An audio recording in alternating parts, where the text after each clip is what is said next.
When dismissive avoidants come back after a discard, they often create a very messy situationship. They'll act like you're together again, being affectionate, warm, maybe spending some time with you, acting like you're a couple, maybe even hooking up with you intimately, but they won't recommit. They're telling you they're just not ready for a relationship yet. They need more time and space. Maybe they even disappear again, coming back to get your validation over and over again. But they won't recommit. And why is this? They're soaking up the benefits of you without giving anything to you. This is because their nervous system associates commitment with rejection, and you are now tied to their attachment wounds. You see, they have deep wounds around intimacy, vulnerability, communication, expectations, commitment, conflict resolution. This is because they were profoundly emotionally neglected in childhood. Profoundly. They often don't even know it because their basic needs were met. But they grew up in households where you don't talk about feelings, and their own feelings were rejected, dismissed, invalidated. So they personalized it growing up to feel like there's something wrong with them, like they are defective. And emotional closeness feels like they're inevitably going to get rejected. If somebody gets to know the real them, they won't like them and they'll reject them. So emotional distance feels safe. Now, back when you first started dating them, it was the shared fantasy. It was a romance novel, a fairy tale. It wasn't a real relationship yet because there was no real vulnerability, no real deep commitment, no deep expectations.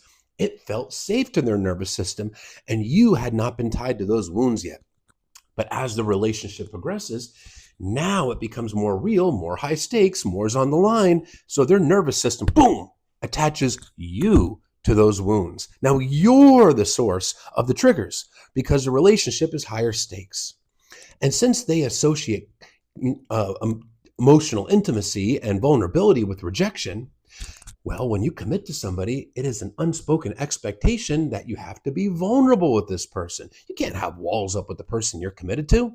So therefore, commitment also equals rejection since you have to be vulnerable if you're committed.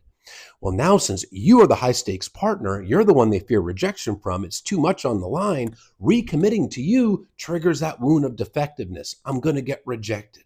So even though they miss access to the benefits of you, they can't recommit to you or won't let themselves recommit to you because it's too terrifying to them because of that wound of shame. So what they do is they'll straddle the fence, come in and get the validation from you, the benefits, the access to you, without actually giving anything of themselves to you. Because if they're not recommitted, they don't have to lower their walls because there's no commitment. They get to come and get the benefits of you on their terms when they feel like it without giving you anything in return.